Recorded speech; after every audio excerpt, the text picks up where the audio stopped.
Hello, Chris. What's up with Moo? Hi, everybody. This is What's Up with Moo, our roughly 15-minute opportunity to meet some fascinating people who are passionate about real food, real farms, and the families that produce it. Today, my guest is Christopher Buono, who is, I would say, an entrepreneur. He grew up on a farm or was into food and then trailed through technology and then found his way back, like many of us, to food um, and butter. Chris, thanks for being on the show today. Yeah. Thank you, Sam. Thanks for having me. So, just start off, give us a little bit of your backstory. Yeah, sure. So you touched on it. I initially thought I would grow up to be a chef. I Mm. started cooking in the kitchen probably when I was 10, maybe even younger. Simple stuff, but have loved cooking ever since. Went on to sell cookies in the neighborhood to other neighborhood children. So had combined that kind of entrepreneurial spirit with baking and cooking. And then as I kind of grew up and came face to face with the reality around my college years, I opted to go the direction of computers and technology and had a great career there, fantastic career. Uh, and then we actually, let's see, well, I met my wife, and she at the time lived in Western Massachusetts. She's a physician, and she's a holistic and integrative physician. And I mentioned that specifically because it dovetails with kind of how I found my way to where I am now and why organic is important to me and regenerative farming is important to me. We have these kind of conversations, it seems, almost on a daily basis. Uh, yeah, and then we moved to Kansas City when she was offered to a job. So we're in the Kansas City area. And I really wanted to reinvent myself and kind of get back to my roots. And so decided to get back into food. And then as I started to just brainstorm and think about what I loved about food, paired that with anything, kind of any gaps in the market where I thought, geez, there's an opportunity here. And finally settled on compound or flavored butter. Uh-huh. What drew you to organic food? We're very familiar with it, but lots Yeah. of people aren't. Yeah. So there's well, I mentioned my wife. I certainly have been aware of organic food. I roughly understood the importance of organic food versus conventionally grown food. But then I met my wife about 10 years ago. And so we just started having more and more conversations about the importance of lifestyle, food as medicine, Mhm. and the differences between organic and conventional foods.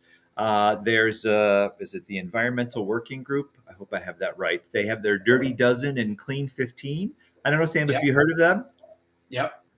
Okay, so it just became more and more part of my vernacular and my understanding of the world.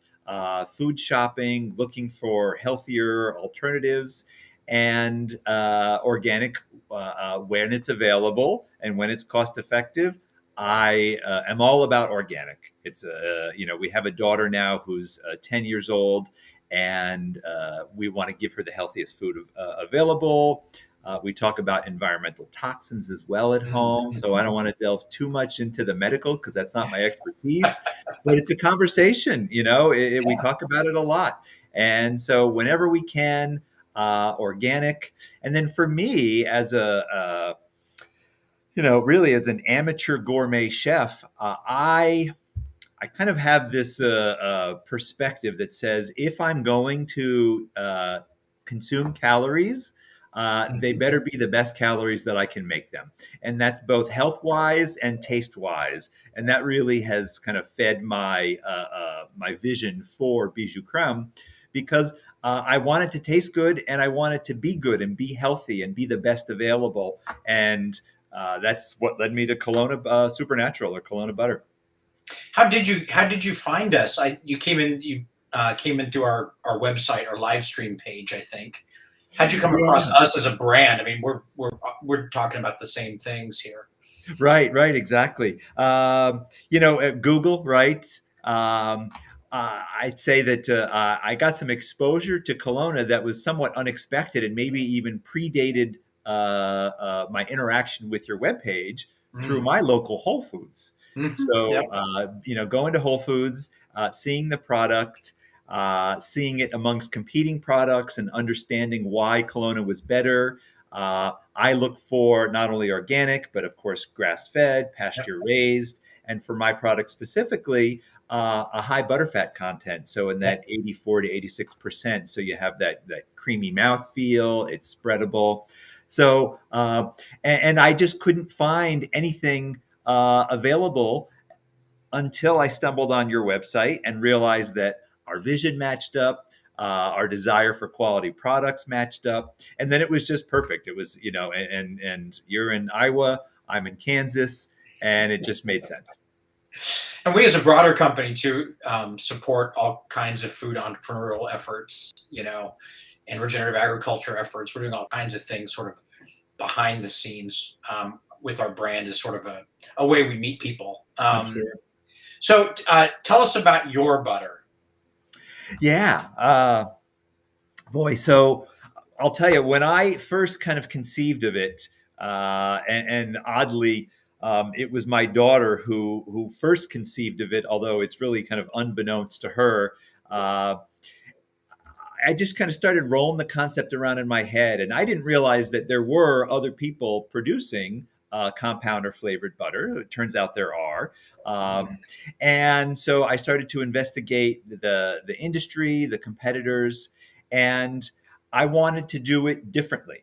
There are some common flavor profiles. There's truffle butter, there's garlic and herb, but no one was doing sweet butters, or no one was doing kind of more innovative savory butters. So I went through a list of possible flavor combinations. Right now, we've settled on 6. I have a couple more in the pipeline. Raspberry Passion is one of our favorites. Oh, neat. And, I don't know that anyone else is doing raspberry butter. Yeah. It's a perfect mix. There's honey, there's raspberry clearly, no seeds, I should mention. And mango habanero is another flavor combination. Our sriracha lime sizzle, which I happen to love on chicken wings. I used to go straight to Frank's Red Hot for chicken wings, and now I'm exclusively my own sriracha lime sizzle. And boy, there's some more there. Maple pecan nirvana. Uh-huh. Which I love. It reminds me, like, immediately takes me back to Sunday morning breakfast.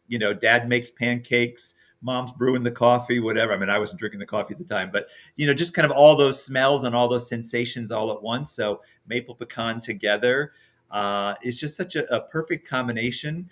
And, the sweet ones tend to go better on, biscuits, English muffins, croissants, toast, biscuits, and the savory ones go well on those. But also things like I mentioned, chicken wings, a steak, like you grill a steak and put a dollop of butter on each steak. And it's just perfect. It's just, it's like this perfect melding of flavors. Do you have the package? Can you show us it? Oh, absolutely. I've actually got all 6 here, but this is our honey orange bliss. Mm. Nice. Yeah. Yes. Yep. And I've got. I'll show you here the raspberry passion. I love the color, and what I like too is that with the packaging, I don't know how well this shows up, especially since the glass is a little frosted. This is actually clear here, so you're looking at the product through the glass, so you can see what it is, and then of course the color of the cap kind of accentuates that. We do, of course, have roasted garlic and herb. Yeah. I think it's probably one of those flavors that people are most familiar with.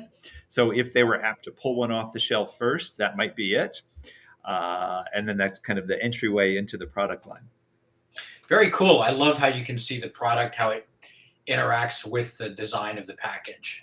Thank you. Thank you. Yeah. It's nice. I look at packaging all the time. It's done very well. Thank you very much. How a lot of hard work. A lot of people went into the design, so I appreciate that. Yeah, I was going to ask that. It's really we come across a lot of food entrepreneurs, and many don't get beyond their kitchens because things like branding and sales and distribution and quality certifications, and just the scaling up of ingredients is actually a really difficult thing to do.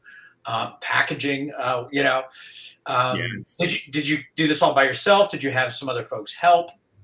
Well, I did do it all by myself, Uh huh. but nobody's great at everything. Yeah. Certainly not me. Graphic design is not one of those. And so I reached out to, my network, my community, and got some positive responses back. And the design of the packaging was one of them. Website was the other. Again, graphic design and layout, not my strong suit. I've been a technology and operations guy for most of my career, so a Hmm. lot of that is kind of back of the house stuff. Yeah. Very different. Um, Yeah. so most of the marketing stuff is where I get most of my help from. Gotcha. So, have you now? You said off camera that you just got your first sale and first store sale. Yes. I assume you're going to grow rapidly. Yeah, well, thank you. I hope so too, Butter right? sounds I'm amazing. excited. I kind of mentally said our launch date is July 1st. That's kind of when the website was ready. Labels took longer than I thought they would, so I didn't get them until a couple of weeks ago. Yeah. So we were just back in the kitchen applying those labels within the past week and a half or so. So yeah, everything that is sold has happened within really the past few days. So yes, I had my first website sale. Uh, um, I didn't get her permission or not permission to mention. I assume she won't mind because she's very into local sourcing local products at her Yeah. market. So it's called Holy Cow Market in Johnson, Kansas, which is about as far west in Kansas as you can get.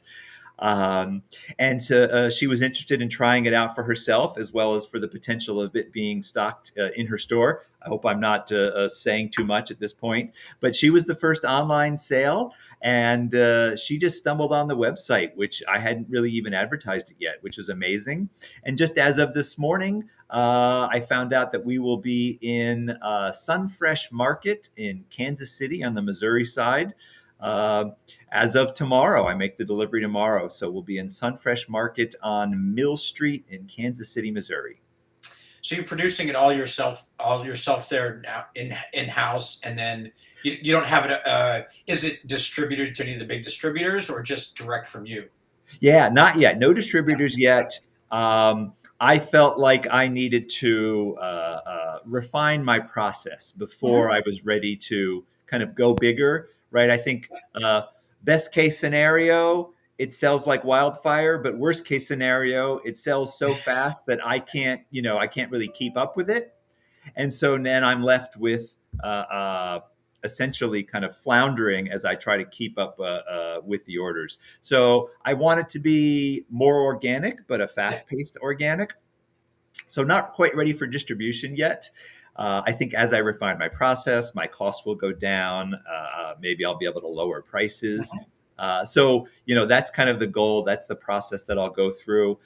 Initially, I want to get in 10 retail locations within about a half-hour drive of me, which covers all of Kansas City. There's Overland Park, Olathe, even maybe Mhm. Lee Summit in Missouri, and Lawrence, slightly west of us in Kansas. And then just kind of expand out from there. The website will kind of support that as well Yeah. as anyone outside the area who wants to purchase the butter. And yeah, so grow at a good pace, but not too quickly. Yes, that's a key. Yeah, and even labels taking longer. That's supply. Supply sounds like supply chain issues. Everybody's got issues all over the place. I think the exciting Yes, thing is that so many retailers, after COVID, the COVID stuff that happened, the interruptions that happened, sure. they're I think more and more committed to local, small Yeah, batch produced, artisanal, however right. you pronounce it. Yes.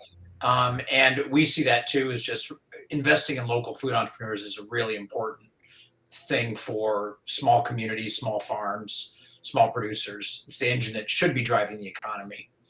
Yes, Um, very good, yeah, right? for sure. So, okay.